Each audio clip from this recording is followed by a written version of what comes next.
Today we're talking about cool flowers.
Hello and welcome back to Noble Flowers. I'm Phaedra and we have a flower farm in the southeastern side of Australia in northeast Victoria, and today I'm talking to you about cool flowers.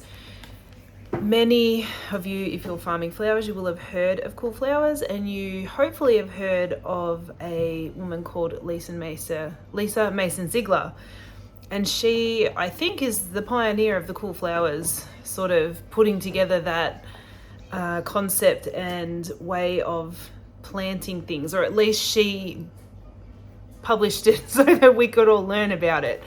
So she has a wonderful book which I just showed you. It's this one, Cool Flowers. If you don't have it and you're flower farming and you're in an area where you get a cold winter, I highly recommend it. It may not be so good in parts of Queensland where you don't really get, and the really hot areas in the US. Do you have any hot areas in the US where you, I don't even know. It seems cold in there, over there, everywhere in winter. But anyway, so we are a little bit different here. Our zone would be similar to zone 8B in the US. We are sort of right on the cusp of an alpine area. So we have snowfields behind us. When I say behind us, about an hour away, but we do have a big hill right behind us called Big Ben, and it gets snow on it, and when it snows the cold air comes down the valley onto us. So in this little pocket here we can get quite cold, and I have talked about in the past that other flower farmers in this area will be having their flowers blooming and harvesting particular flowers, and we are a couple of weeks behind just because we're in this tiny pocket. I'm talking 15 minutes up the road and it's a different climate to here. So we are a little bit cooler here. Last season was our first trial at Cool Flowers, and I had suspected that we have a little bit more time to get those cool flowers in. And what the cool flowers are, it's a group of flowers that are winter hardy that you can sow and plant out in the autumn. They will establish their roots. They will start, there won't be too much growth up the top, but in the root system, they'll start growing. You can cover them. I know in snow areas, people will put the plastic row covers over with the little hoops. Lisa Mason Zieglers packs leaves around hers, and we will do the same because we have a lot of autumn leaves here. And yeah, you just kind of sit and wait. These little plants will grow even in snow-filled areas. They will grow, and then come spring, as soon as the ground starts to warm up, they will just go crazy. And I have shown on this channel before the difference in our feverfew, the one that we planted in the autumn as opposed to the one that we planted in the spring. And the spring planting just never did any good. And it's probably got a bit to do with the soil we put it in as well. But that feverfew, we had it so early in the season, we were able to harvest from it very early. So we're doing that again this season. We were still planting out our seedlings in winter last season. We were just kind of so far behind on everything, just a startup flower farm, always chasing our tails. But it didn't matter. We still got our plants in. They still popped up in early spring. So this season we're going to get them in, about 6 weeks earlier. So our plan this season is to get those seedlings in the ground that week after Mother's Day. They're all growing out in the grow tunnels, out in the little hothouses. I'll go out there and show you in a minute. And we are just going to have a planting week, get them all done. In theory, something always kind of pops up and changes our plans, but that's the goal. Get them in as close to Mother's Day as possible, and we'll get that extra 6-week boost. Yeah, but first what I'm going to do is give you a list of what we've got planted out. This is my list. I'm going to pop it up on the screen for you. I'm just going to read it out, pop it up. So we've got ranunculus. We've got 3 different colors of kale: kale airy, kale midnight, and kale, I don't know how to say this, koyu. Anyway, you can look it up. We've got snapdragons. We've got ivory, lavender, white, velvet, and orange. We have feverfew, luxbar, a birthday. I bought a special one. It's called Birthday. I'm excited about that. Delphinium, and I'm really excited about this. This is a special delphinium called Delphinium Super Angel. It was very expensive, and so far the germination hasn't been great. And delphinium can be a little bit fiddly to germinate. So, and we're normally very, very good at germinating seeds. So, please let that grow. If I don't get many plants off that, I will baby it and save the seed, because for us, if it comes through, I think it's going to be a really good substitution for baby's breath, which we can't seem to grow for the life of us. So we've tried 2 seasons of baby's breath now, and we've had nothing. We had a tiny little sprout of it one last season. That was it. It just doesn't grow well here. Not for us anyway. Okay, so moving on, we're putting in Nigella. I think I'll probably put both in and do 2 rows, because I also like to dry it. I've got one here, I'll show you. It just is so pretty, so pretty. So that just sits on my kitchen table. I don't even have to water it, so good. Anyway, Bells of Ireland. We're trialing Lady's Mantle. Haven't grown that before. I'll be putting that in. The Godetia Azalea again, and I've got 2 varieties. I've got the Double Tall mix and the Rembrandt mix, which I think is a new one. Well, maybe it's not. I don't know. It was new to the company I bought it from.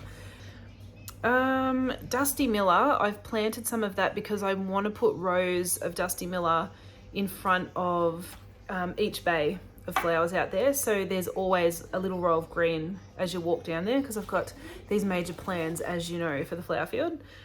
And billy buttons, I've planted a heap of billy buttons, and we're doing a native garden up the back of the flower field, but the billy buttons, and we've also got the native yellow straw flowers, they're just going to go up amongst the trees up the back, so it'll just fill things out. So that is our list. So let's go and go for a walk. I'll show you these hothouses we've got. Everything is germinating beautiful in there, except for that Super Angel Delphinium that I really, really, really, really want to grow. And yep, let's get onto it. Really quickly, I've had some people messaging me from Australia who are putting flowers in now. So in particular, dahlias, zinnias, and cosmos. There's a few of you that are messaging to ask about that, or they've got them in now. Coming into our winter, those 3 plants in particular are probably not going to do very well. If you're up in Queensland, I don't know. The climate is so different up there. I don't know what the dahlias do up there. I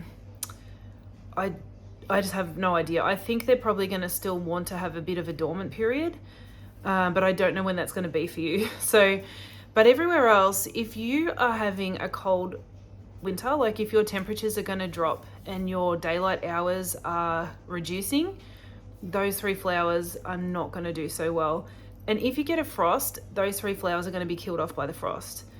So if you're spending lots of time on those plants and you have those conditions, you're going to have a winter, you're going to have reduced daylight hours, and especially if you're going to have frost, I would abandon ship on those. Just stop wasting your energy on them right now. If you've got a hothouse, you want to trial it in the hothouse, see what happens, go ahead. If you want to do an experiment, go ahead. But if you're relying on these to produce flowers to sell at this time of the year, abandon ship and go with something on the Cool Flowers list, because we can't grow them here. We can't grow those 3 flowers here through the cold months. They're just not gonna, they slow right down. Right now as it is, they've slowed right down, and I'll go out there and I'll show you what those 3 flowers are doing for us right now. So saying that, let's head out.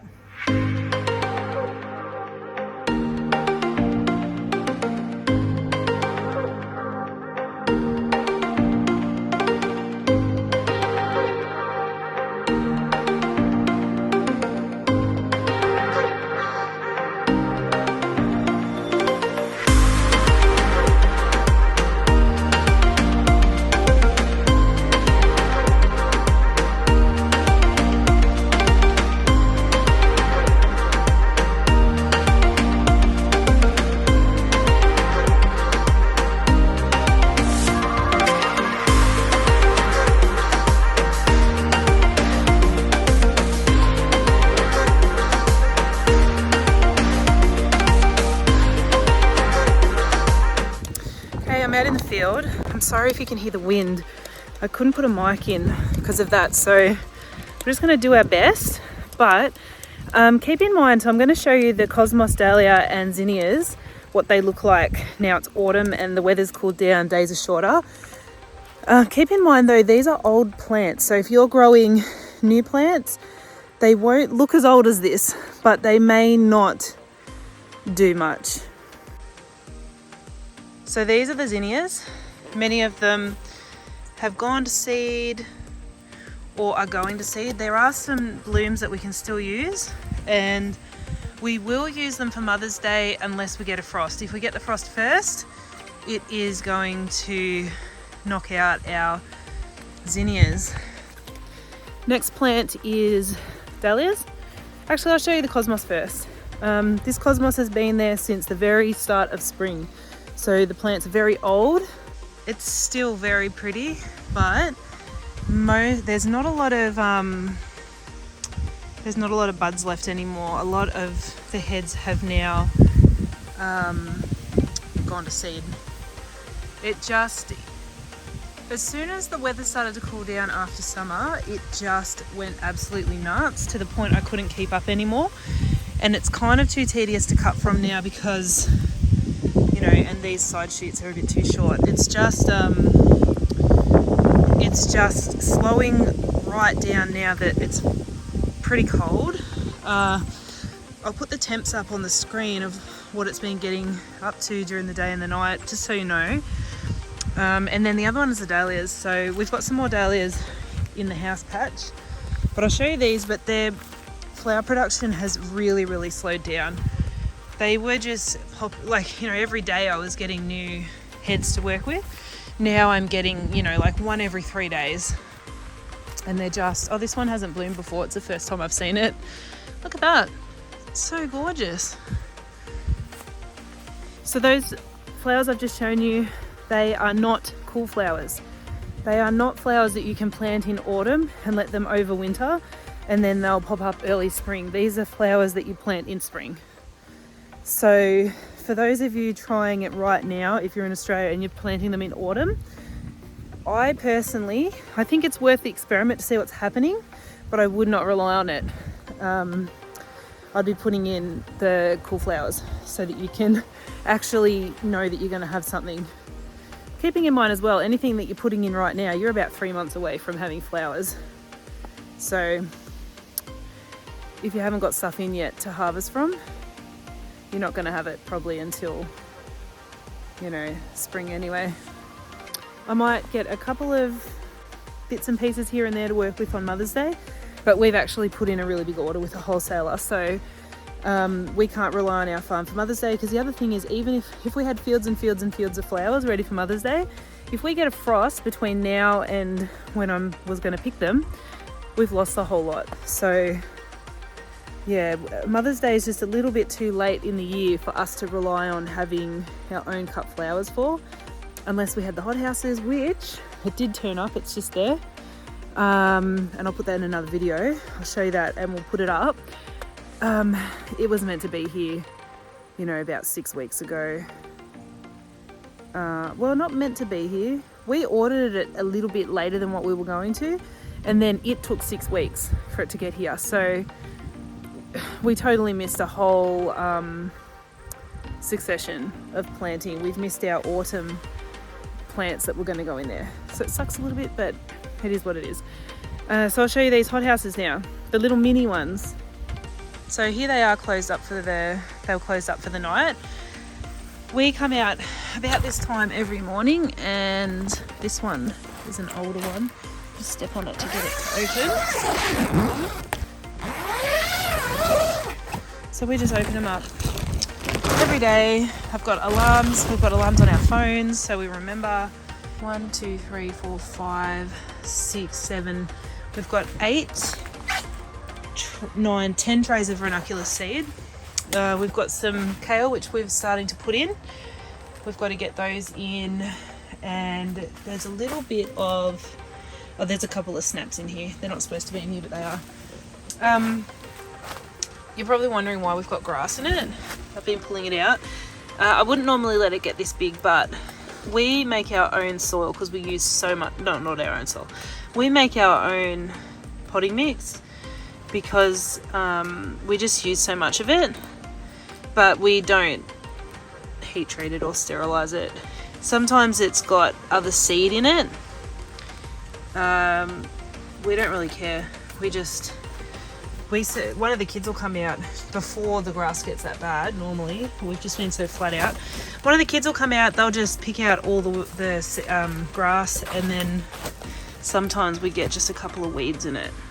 So they just tidy up our seed trays for us, and it's not really a problem. The amount of money we save not having to buy potty mix, 100% worth just doing your own. So we just deal with it, we don't care, it's fine. But yeah, that's what's going on with those the weeds. But you do have to get them out because they're competing with the seedlings now. Okay, here's the next one. These are all snaps, feverfew, and up the back we've got more kale, a little bit of feverfew up on the end over there. So everything's germinating. It actually gets quite warm in here, but you know, now it'll cool off in there a little bit now. Okay, third, we've got, I've just got some lettuce, Dusty Miller, the Godetias, that might actually be the whole thing. Yep, that's all Godetia, that whole thing. And this is my Delphinium Super Angel, which is coming up, but there's about 50 seeds in each tray. So I hope it all comes up. That's what we're doing. The plan was this year to get all of these planted out before Easter, which we came pretty close. And then after Mother's Day, we get them all in the ground. Some of them I don't think are going to be ready to plant out yet, but it's fine. We've got a couple of months, like I said, in Australia to get things done. In other areas, if you're going to get snow and stuff, you need your cool flowers in the ground, establishing, I reckon, minimum 4 weeks, but ideally 6 weeks before you get your frost and your snow. Ours will still grow in the ground over winter, so that's one huge benefit of being in a warmer climate. So these hothouses, I got them off Kogan. They are excellent, I love them. I have compared the price to elsewhere, and it's the postage on these is kind of pricey on Kogan. It was about $60 to get them shipped. It still worked out cheaper by the time I paid postage to get them. But Kogan does a sale every now and again, and they have a no shipping weekend or whatever. We actually got 2 of them on a no shipping weekend, so you can just kind of get the emails from Kogan of when things are happening, and just keep an eye on it if you don't want to pay shipping. But otherwise, I'll leave a link for them in the description of this video. And yeah, like if you don't have one, you probably need to get it. The other thing, I've got to do some, what are they called? I can't remember anything.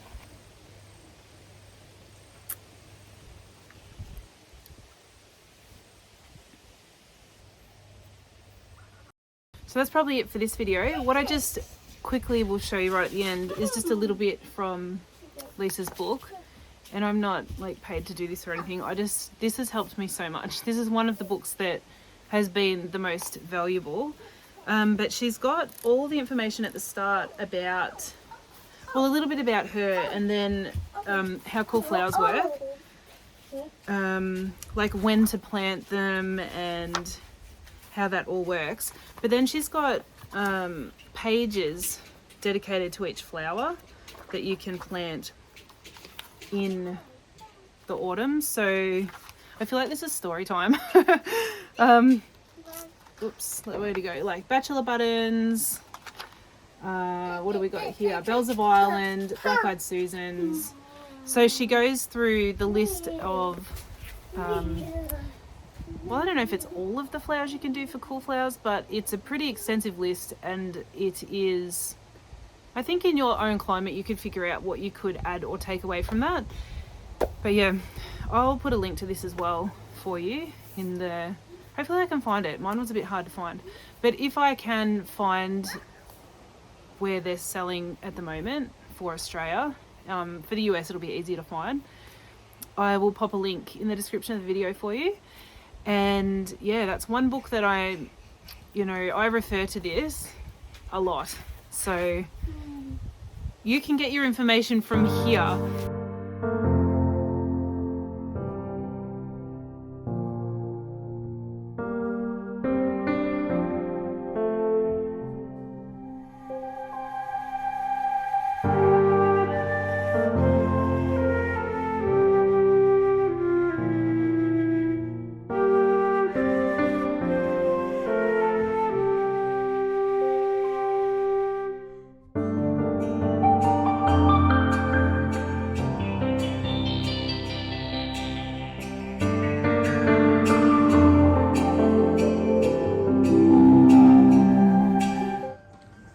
Guys, do you like my backdrop?